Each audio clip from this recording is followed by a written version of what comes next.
জানি না আমি কেন লিখছি। হয়তো এজন্য কারণ আমি চাই আর কেউ আমার মতো ভুল না করুক। হয়তো এজন্য কারণ আমি চাই ঠুনকো কারণে সংসারগুলো ভেঙে না পড়ুক। আমি ১৯ বছর বয়সী একজন নারী। আমাদের বিয়ে হয়েছিল আমার পছন্দে। সংসারও টিকেছিল ১.৫ বছর। আমাদের একটা ছেলেও আছে।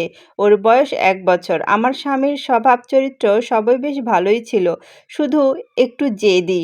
অবশ্য তাও সবসময় না। মাঝে মধ্যে মানুষ ভাবে ওর বদজেদের জন্যই বুঝি আজ এই অবস্থা। কিন্তু আমি জানি আমাদের সমস্যার শুরুটা ওর দিক থেকে হয়নি। সব সংসারেই তো টুকটাক কিছু সমস্যা থাকে। ওরকম আমাদের মধ্যেও মাঝে মাঝে ঝগড়াঝাটি হতো। কিন্তু ঝগড়া বাঁধলেই আমি তল্পাতল্পি গুছিয়ে বাপের বাড়ির দিকে হাঁটা দিতাম। বাপের বাড়িতে বোনরাও আসতো আর ভাই বোনরা তো ছিলই। ওদের কাছে কেটে যেত বাকি দিনগুলো।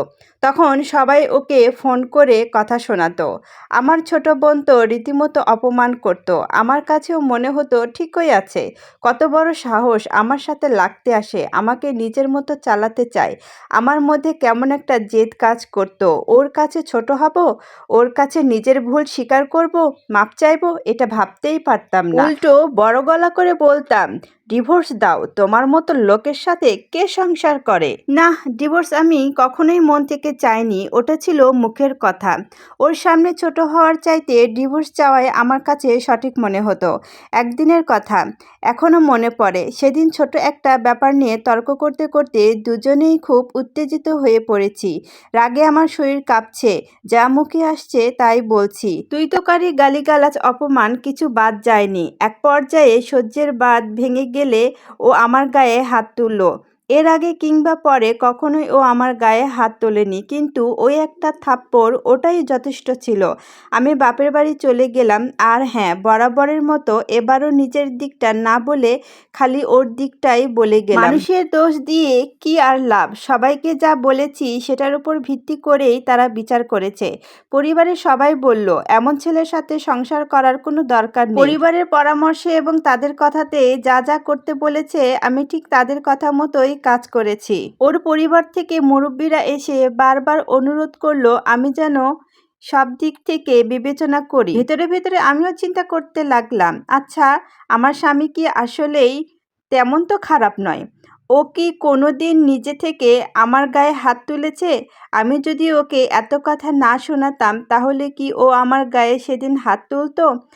আমার বাবা মা আমাকে বুঝিয়েছিল আমি যদি এত কিছুর পর ফিরে যাই তাহলে ও ভাববে আমি বুঝি অসহায়, আমাকে আরও পেয়ে বসবে, আমার ওপর ইচ্ছামতো ছুরি ঘুরাবে।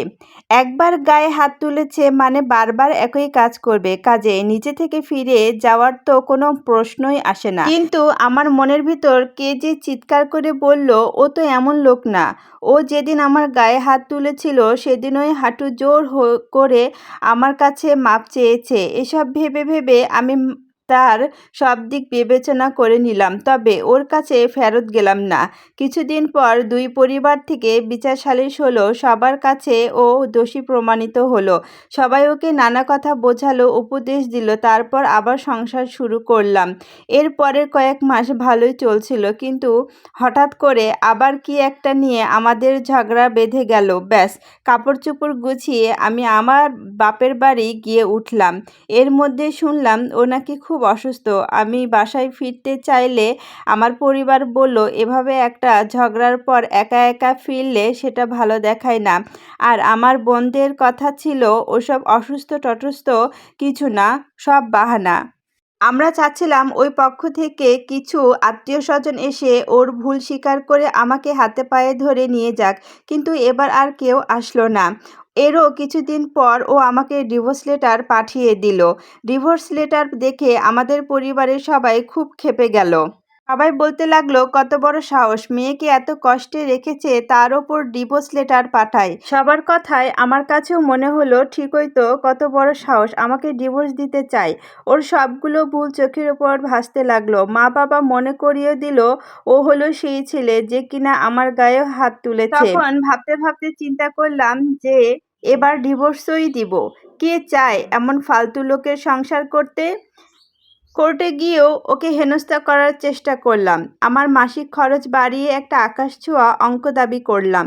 আমি চাচ্ছিলাম ও যেন দেওয়ালে পিঠ ঠেকে যায়, যেন নিজে থেকে আমার কাছে এসে আবার সংসার করতে চায়। আসলে ডিভোর্স হোক আমি কখনোই চাইনি, কিন্তু জেদ আমাকে খেয়ে নিচ্ছিল। আগ বাড়িয়ে ওকে ডিভোর্স তুলে নিতে বলা আমার পক্ষে অসম্ভব। ওর কাছে ছোট হওয়া আমি মানতেই পারিনি। কিন্তু আশ্চর্য ব্যাপার, ও আমার আকাশছোঁয়া সমস্ত দাবি মেনে নিল। আমাদের ছেলেকে আমি পেয়ে গেলাম, ভরণ-পোষণ, মাসিক খরচ, ওর সম্পত্তি, সব বিনিময়ে ও পেল শুধু ডিভোর্স। আমাদের ডিভোর্স হয়েছে আজ 3.5 বছর। ও আবারও বিয়ে করেছে, সুখেই আছে বোঝা যায়। আসলে ওর মতো নির্ঝঞ্ঝাট স্বামীকে নিয়ে মেয়েরা হয়তো সুখেই থাকবে।